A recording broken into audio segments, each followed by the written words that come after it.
cuestión, no sé si alguien tiene alguna pregunta antes de pasar al repaso ya de la prueba. Y mientras yo proyecto esto. Ya. Bueno, le agradezco a la Sofi y a la Cami por responder. Siempre ahí. Ya, gracias Dani también. Ya chiquillos y chiquillas, entonces hoy día corresponde la clase, es la clase número 45 y lo que vamos a hacer es repasar y resolver dudas sobre los contenidos que se incluirán en la evaluación formativa de la unidad 3. Recuerden que esa evaluación es el día 8 de septiembre, el martes 8.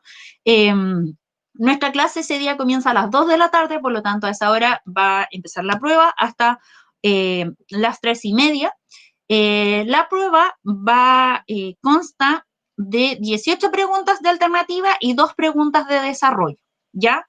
No es tan larga porque tiene las preguntas de desarrollo, así que les adelanto desde ya porque ya la tengo lista, la pruebita, así que pueden, así va a ser. Entonces la idea es que, bueno, y ustedes saben que las de las de desarrollo tienen harto puntaje, pero son las que posibilitan que les vaya mejor igual, ¿ya? Así que eso. Y ahí les voy a ir dando pistas sobre de qué se va a tratar. Al final de la clase les voy a decir como cuáles son los contenidos propiamente de la prueba, o sea, las preguntas alternativas para que, o sea, de desarrollo para que les den una vuelta y cosas. Pero al final de la clase, así que se tienen que quedar hasta un cuarto para las 3, porque ahí les voy a revelar esa información.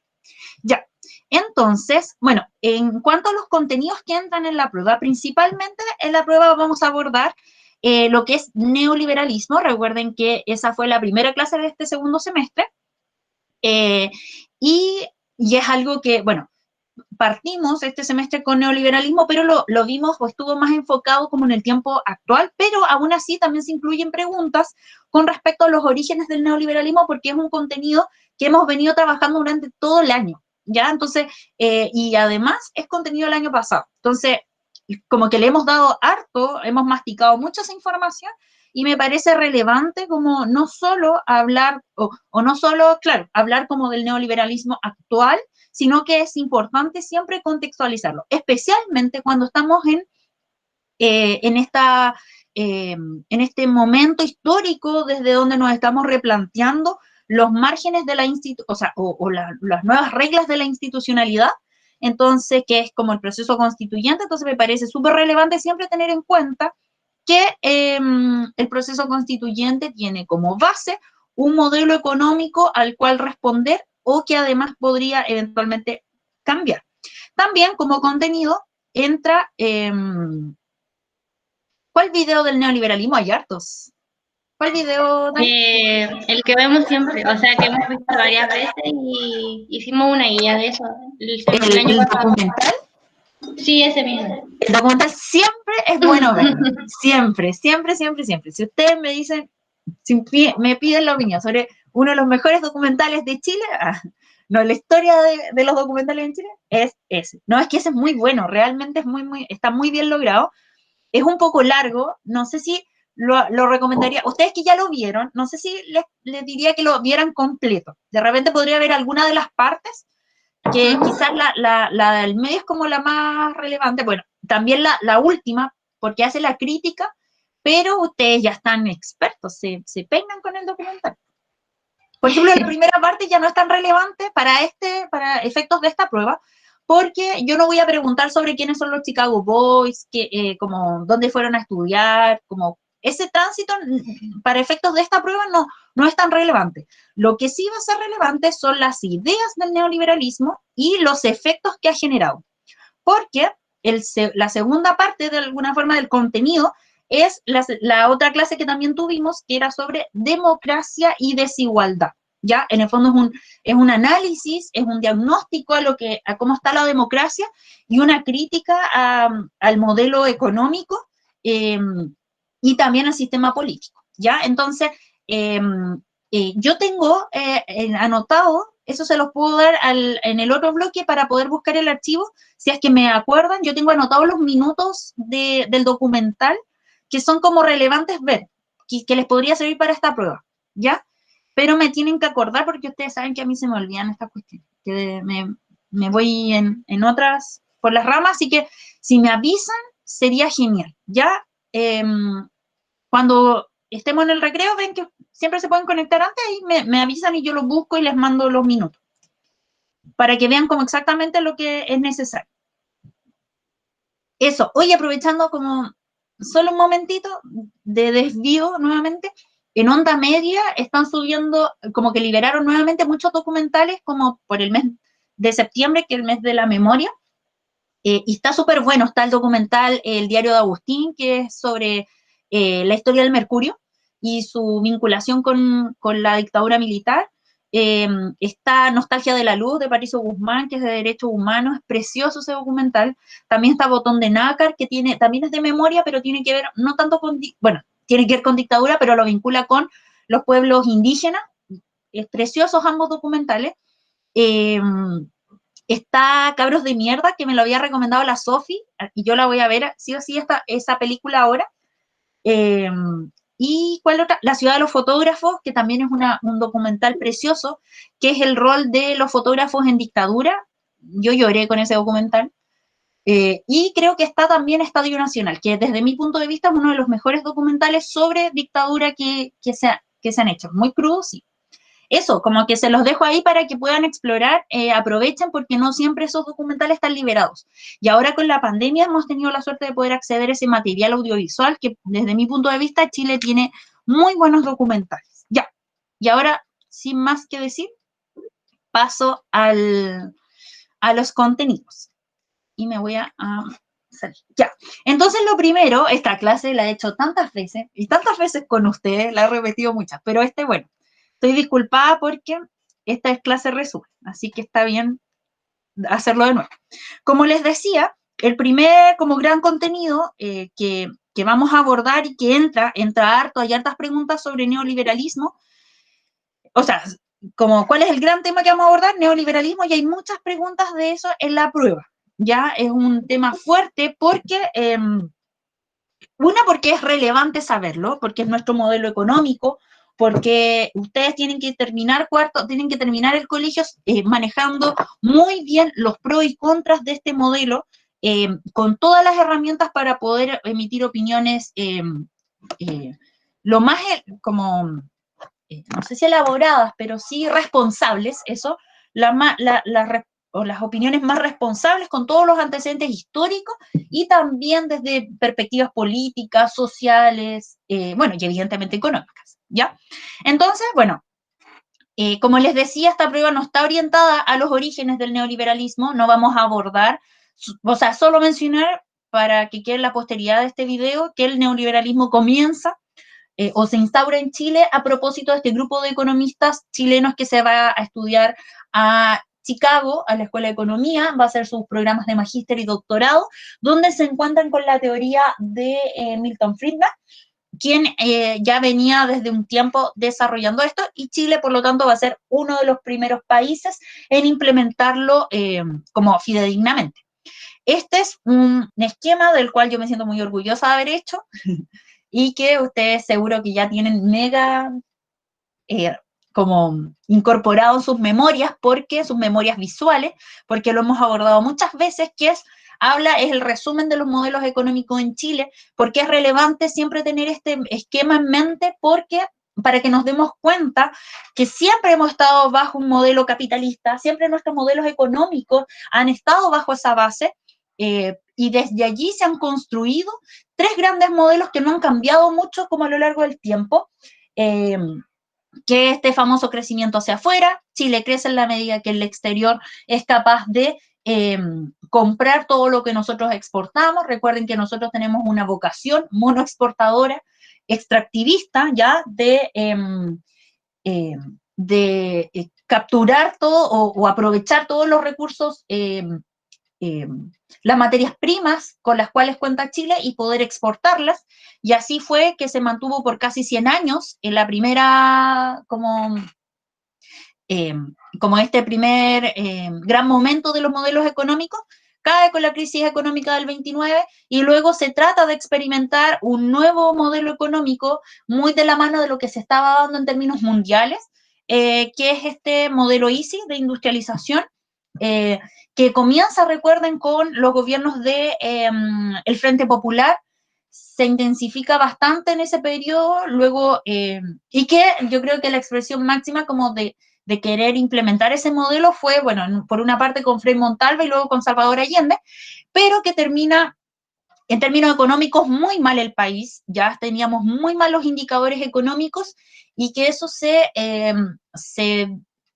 junta además, bueno, fue una de las justificaciones de la dictadura cívico-militar, bueno, del golpe de Estado, luego la instauración de la dictadura cívico-militar, y 2 años después de ese hecho histórico es que se empieza a implementar con todas las garantías un nuevo modelo. Lo relevante acá, y eso siempre tienen que considerarlo, es que el neoliberalismo, a diferencia de cualquier otro modelo, bueno, a diferencia de los otros modelos que se han dado, el neoliberalismo se pudo implementar en un contexto de dictadura, de terrorismo de Estado, con desapariciones, donde no había libertad de prensa, libertad de opinión, donde nuestras libertades individuales estaban totalmente coartadas. Por lo tanto, el neoliberalismo no tuvo ninguna posibilidad de ser discutido. Ya tuvo hasta el 82 una libertad plena, por lo tanto, el modelo económico se pudo implementar sin ninguna voz disidente y por lo mismo tuvo como mucha efectividad. Si ustedes vuelven a ver el documental, seguramente se van a recordar, o sea, van a ver ahí cuando, o sea, era tanta la propaganda a favor de este modelo que salía en la televisión abierta Milton Friedman contando como los beneficios del neoliberalismo, ¿ya? Solo para añadir, para la discusión y para el análisis de por qué es importante retomar este tema, es que un año después, en 1976, se empieza a redactar el primer bosquejo de la Constitución del 80, bueno, que se aprueba en 1980 y tenemos como desde el 70, tenemos 4 años de construcción de una constitución que se aprueba en los años 80 y por lo tanto es una constitución que en el fondo logra eh, responder al modelo económico que se estaba instaurando. ¿Ya? Eso es súper importante. La constitución se hace para entregarle todas las reglas del juego también a este modelo económico.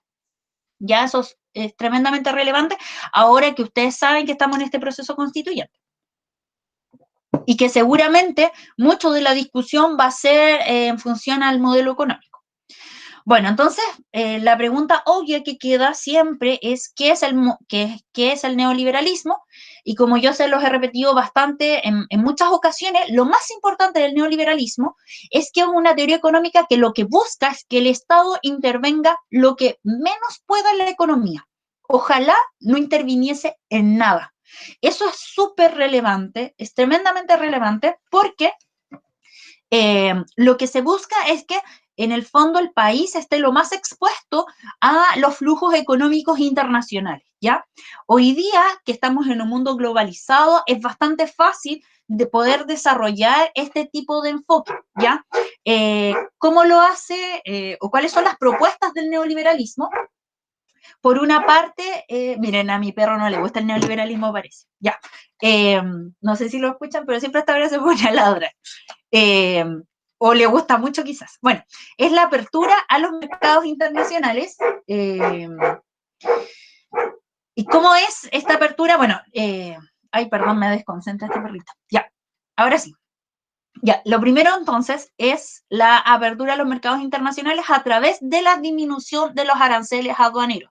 Estas dos ideas van vinculadas y son fundamentales, son como el primer pilar fundamental para que funcione un modelo neoliberal. Bajar los aranceles aduaneros, recuerden que es disminuir los impuestos que requiere la importación o la exportación de productos, ¿ya?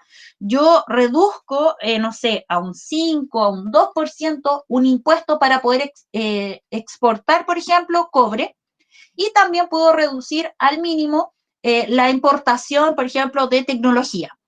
De esa manera, beneficiamos o hacemos mucho más conveniente como los flujos comerciales, ¿ya? Y hacemos más atractivo para los inversionistas extranjeros pensar en Chile porque les va a salir más barato en relación a otros países. Algo que también me parece relevante mencionar es que Chile es, al igual que todos los países latinoamericanos, y que esto es algo histórico, todos los países latinoamericanos nos destacamos por tener esta vocación monoexportadora, ¿ya? De ser países muy ricos en términos de materias primas y por lo tanto, históricamente, desde que los españoles llegan a América, en el fondo se ha mantenido una tradición de que esas materias primas se extraigan y se vendan al extranjero. ¿A qué extranjero? A Estados Unidos o a Europa, ¿ya? Esa es como en el fondo nuestro rol dentro como del mercado internacional. Entonces Chile, en el fondo, tiene que ser competitivo, tiene que ponerse como a la vanguardia y ser más competitivos que los otros países y por lo tanto el bajar los aranceles aduaneros es una de las estrategias, ¿ya? Y además eso permite como liberalizar los mercados y recuerden que desde una perspectiva liberal, mientras más oferta haya de productos, se supone que mejora como la calidad de esos productos y también van mejorando los precios, ¿ya? Se supone que desde una competencia muy ideal, se cree que si hay 100 celulares compitiendo, todos van a tratar de presentar lo mejor, de ir avanzando en la mejora de los productos y por lo tanto eso va a beneficiar al consumidor. Eso desde una óptica muy teórica de la economía, ¿ya? No es real, porque lo real es que eso va a intervenir, o sea, eso se interviene temas políticos, temas sociales, etcétera, hasta históricos. Pero desde como la teoría, esa es la idea. Ese es como entonces el primer gran pilar, la apertura a los mercados internacionales a través de la disminución de los aranceles aduaneros. El segundo gran pilar que sostiene el modelo neoliberal y lo diferencia de otros es que nosotros necesitamos, o nosotros como modelo neoliberal, que el Estado no intervenga en la economía. Y si lo va a hacer, intervenga al mínimo. En la Constitución no aparece explícito, pero se habla, o la interpretación que se hace es de el famoso Estado subsidiario, ¿ya? ¿Qué quiere decir, o qué es el modelo, o sea, el Estado subsidiario? Es un Estado que interviene solo cuando los privados no pueden hacerlo o no lo quieren hacer. Recuerden que en la Constitución, artículo 1 de la Constitución, aparece que la sociedad, o sea, que Chile está compuesto como por tres grandes agentes. La familia, que es como el núcleo fundamental del país, o sea, están los individuos, está la familia y están los cuerpos intermedios. Los cuerpos intermedios, de acuerdo a lo que dice la Constitución, y por eso nosotros podemos hacer una buena lectura del modelo económico, los cuerpos intermedios son los empresarios y son todos aquellos como que quieren desarrollar iniciativa privada. Ellos son a quienes se les dan todas las garantías para que puedan generar el desarrollo del país. ¿Ya? Los privados, los empresarios y también agrupaciones, por ejemplo, las ONG, las fundaciones, son fundamentales en este modelo neoliberal, porque son ellos quienes hacen lecturas de las necesidades que tiene el país y proponen soluciones. Cuando no lo pueden hacer o cuando no tienen interés en hacerlo, es que aparece el Estado para subsanar ese problema. ¿Ya? Para, como, en el fondo el Estado viene a corregir como ese margen de error que los privados no son capaces de hacer, ¿ya? Por eso hay que liberalizar, por eso tienen que estar todas las barreras en el fondo, todas las murallas abajo para que los privados puedan estar en movimiento constante, ¿ya? Sin embargo, nosotros sabemos que cuando hacemos la pregunta, bueno, ¿cuándo los privados no lo pueden hacer o no lo quieren hacer? Sabemos que eso está reducido en la extrema pobreza. Ya la extrema pobreza no es un foco de interés para los privados, especialmente para los empresarios, porque no es conveniente, porque no tienen recursos para poder acoger lo que les estamos ofreciendo, ¿ya? Y es allí donde entonces aparece el Estado subsidiario a ofrecer colegios, centros asistenciales, subsidios, bajas pensiones, ¿ya? Etcétera. Entonces, y por lo tanto, la reducción o cómo se ve, Así es como se evidencia por una parte el Estado subsidiario y por otro es que el Estado va a intervenir lo menos posible a través del gasto público, ¿ya? El gasto fiscal es lo mismo que el gasto público y recuerden que eso corresponde a la billetera del Estado. El Estado va a sacar la menor cantidad de billetes para invertir en aspectos sociales. Hoy día la discusión que se está dando, ¿por qué sale Pablo Longueira, Joaquín Lavín, Juan Sutil a hablar de esta idea de la socialdemocracia? Porque lo que ellos están proponiendo, junto con lo que está haciendo también el centro y la izquierda, es proponer un nuevo modelo de Estado. Lo que se quiere hacer es avanzar de un Estado subsidiario a un Estado de seguridad social, que en el fondo es retomar lo que en algún momento inició el Frente Popular, que es de un Estado que se haga cargo de derechos fundamentales, ¿ya? Y eso implicaría aumentar el gasto fiscal. El gasto fiscal, ¿cómo se obtiene? A través de los impuestos, ¿ya? Los impuestos son uno de los principales fuentes de ingreso del Estado. Si piensen, si nosotros bajamos los impuestos de la exportación e importación, es poco lo que recauda el Estado. De hecho, el Estado lo que más recauda en la actualidad es a través del IVA. Este 19% que se le aplica a todos los productos que nosotros compramos y es un impuesto que se le aplica desde las personas indigentes hasta los súper ricos. Ya todos compramos los productos con el IVA del 19%. Y recuerden que así como haciendo nexos con todo lo que hemos visto este año, recuerden que aquí en Chile no tenemos ningún indicador de los súper ricos. No sabemos cuánto es el patrimonio de los súper ricos, pero sin embargo se les aplica el mismo impuesto que el impuesto a los más pobres, ¿ya? Entonces, y esa es la principal fuente de ingreso del Estado chileno. Por lo tanto, es correcto pensar que el Estado chileno es poco los márgenes de acción que tiene desde el ámbito económico, porque tampoco recauda tanto. Entonces, si queremos pasar a un estado de seguridad social, efectivamente vamos a tener que subir los impuestos. Y es ahí donde se ha dado mucha discusión y propuestas sobre, porque hay una propuesta en el Congreso sobre cómo aumentar el impuesto a los super ricos o cómo generar un modelo como un sistema tributario diferente, y también cómo se está pensando un estado de seguridad social para el futuro. ¿Alguna duda hasta acá, chiquillos, sobre lo que es el modelo neoliberal?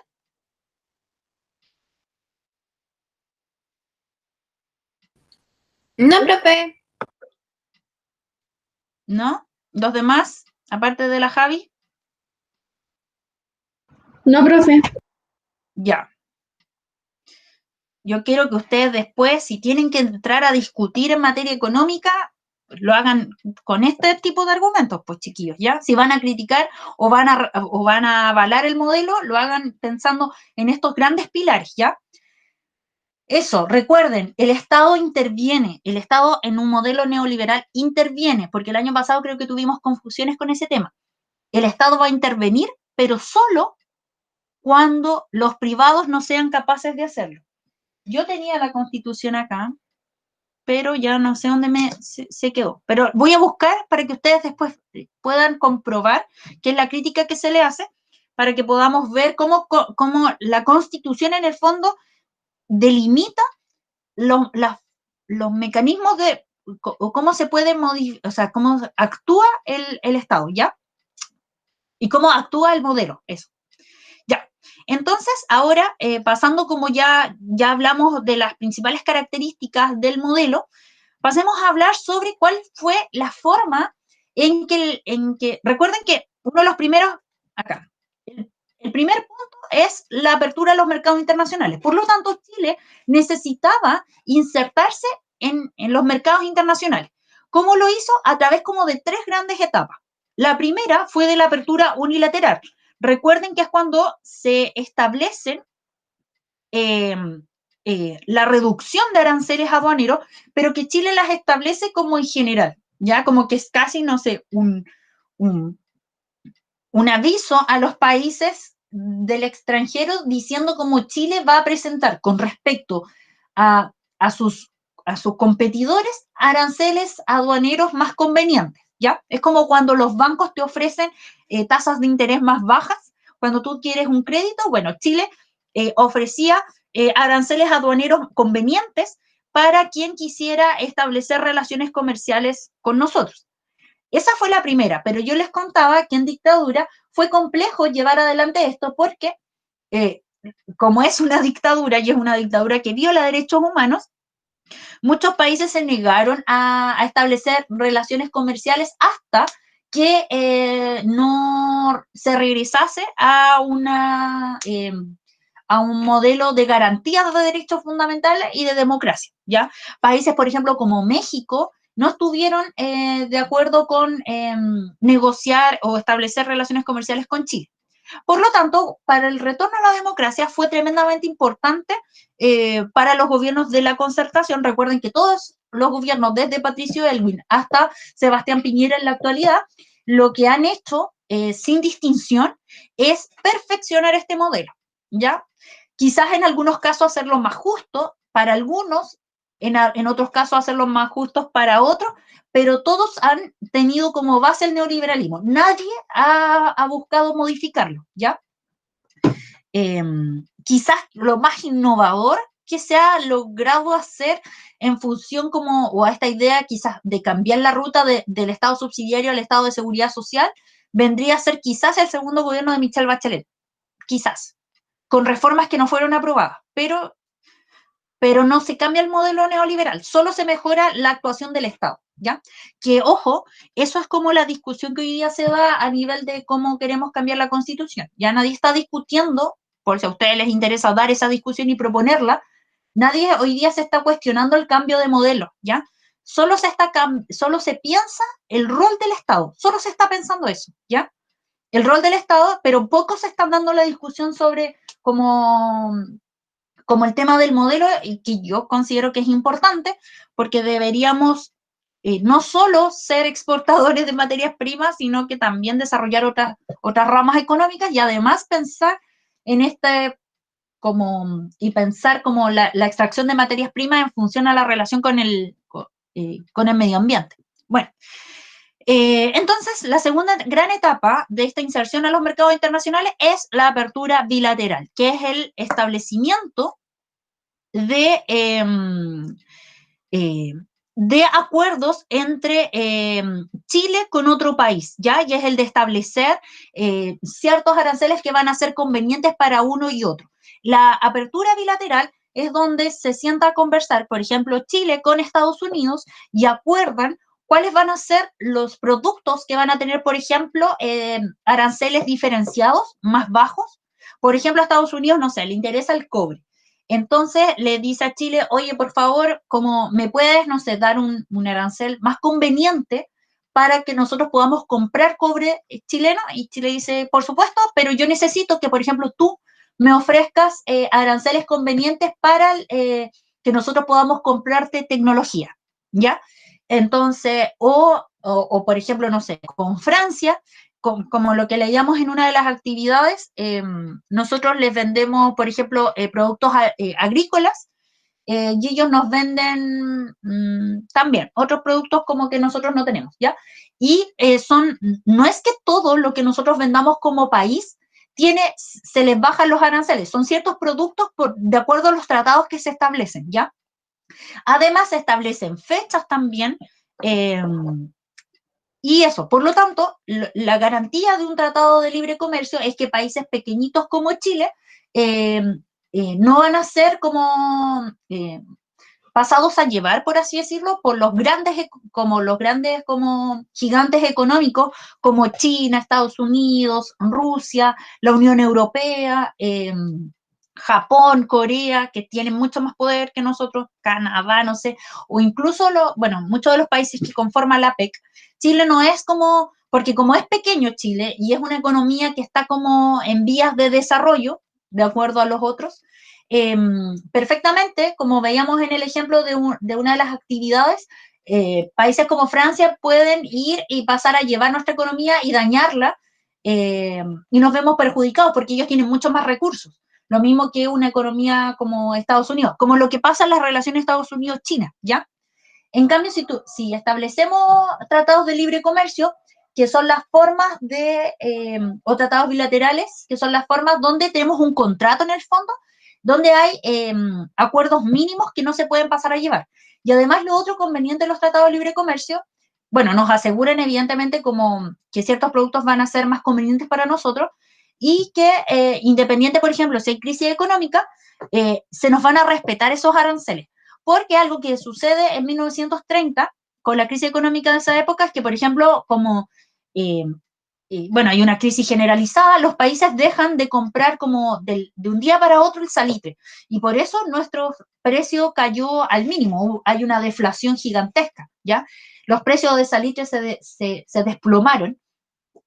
Eso hoy día no sucedería porque hay contratos de por medio con los cuales los países no pueden llegar y dejar de comprarnos o subirnos los aranceles porque necesitan proteger su mercado interno, ¿ya? Eso es como súper relevante también de lo importante que son los tratados de libre comercio.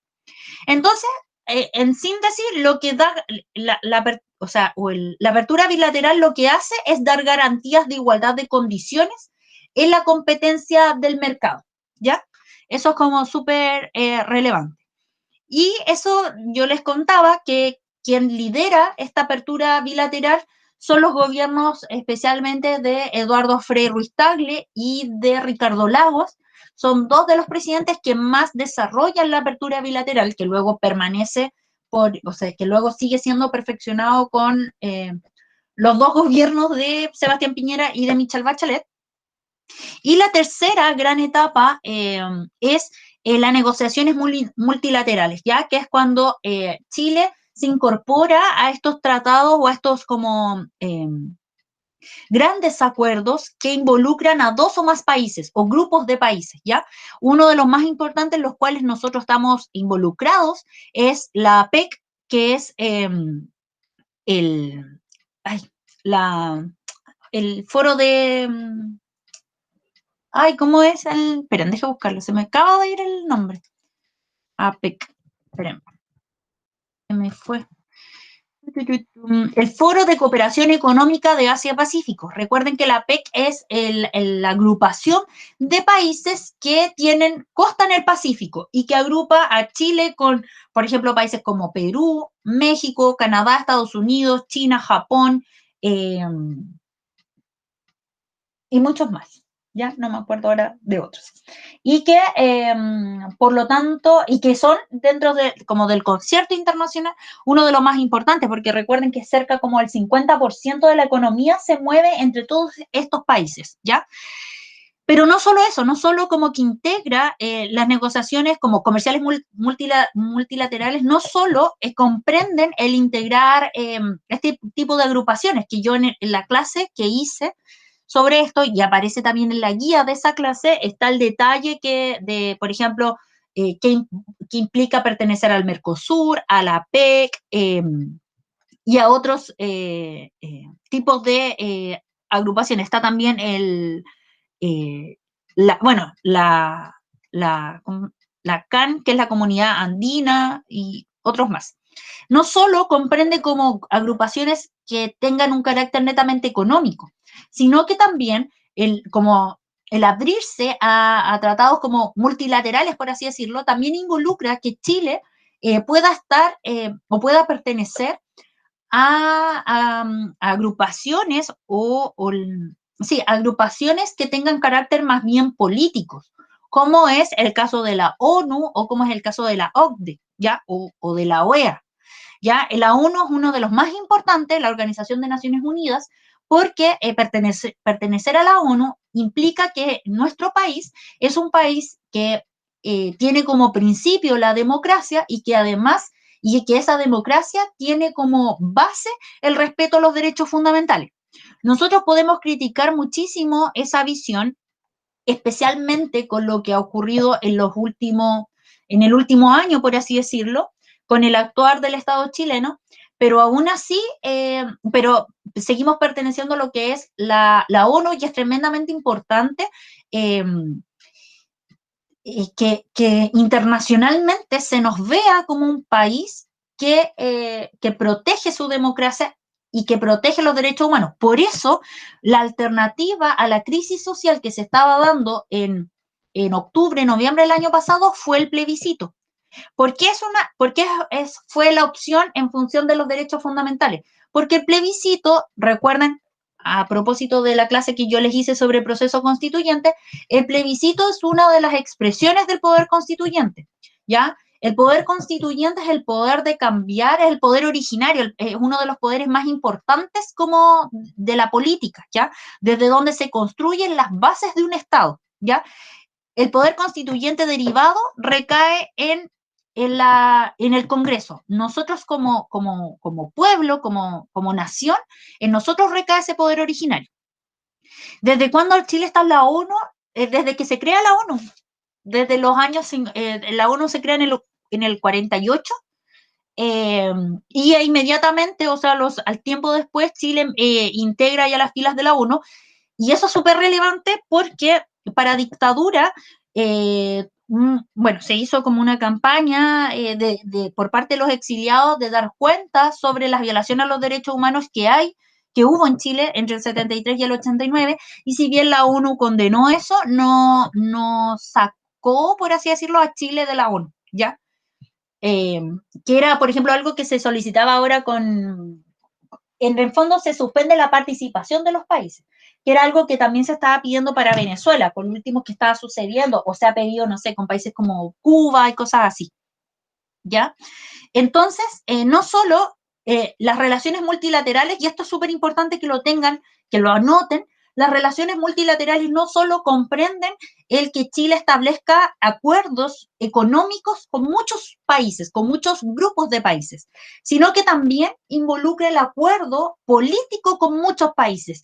Por ejemplo, la ONU, que es de lo más importante, es que es prácticamente con todo el mundo, ¿ya? La ONU agrupa a prácticamente todos los países del mundo y es súper relevante que reflejar como, o dar, no dar la impresión, dar las garantías a los inversionistas y a los otros, bueno, inversionistas pensemos también en los países, de que en Chile existe una estabilidad no solo económica, sino también política. De hecho, por eso, bueno, las últimas declaraciones antes del estallido social del presidente Piñera fueron: Chile parece un oasis. ¿Ya? ¿Por qué? Porque Chile era realmente para los ojos, bueno, tanto internos como externos, era realmente muy, muy, muy tranquilo. Si lo comparamos con lo que estaba pasando en Argentina, con lo que estaba pasando en Venezuela, en Bolivia, en Colombia, o sea, piensen que en los años 90, o en el 2000, si no me equivoco, en Argentina, un presidente, el presidente de la Rúa, involucrado en casos de corrupción, se tuvo que escapar en un helicóptero. ¿Ya? Ese es el tipo de problemas que tiene Argentina, ¿ya? Era tan, o sea, es tan grave a veces como el caso de corrupción que se da en Argentina, que los presidentes se escapan en helicóptero, ¿ya? Para no dar cuenta y para escaparse a la justicia. O como lo vimos para el tiempo de la Cristina Kirchner, de un ministro que fue a una iglesia a enterrar dinero que se estaba robando, ¿ya? Eso no pasa en Chile. Sabemos que ahora nos estamos enterando de los grandes desfalcos que hacen las Fuerzas Armadas, pero por suerte no tenemos ese grado de corrupción, ya no, o de momento no lo sabemos, ¿ya? O sea, ese como descaro en el fondo de ir a una iglesia, como enterrar el dinero y escapar, como, o lo que se estaba dando como en otros países, ¿ya? Entonces, por eso Chile como que, y por eso se dice que el aspecto político es el que ha beneficiado a Chile en términos económicos. Ya, son las 1:15, vamos a dejar hasta acá esta primera parte. Anoten las preguntas, si es que tienen, y recuerden desconectarse todos y regresamos. Bueno, yo regreso 1:15 para las 2, ¿ya? Provecho con el almuerzo.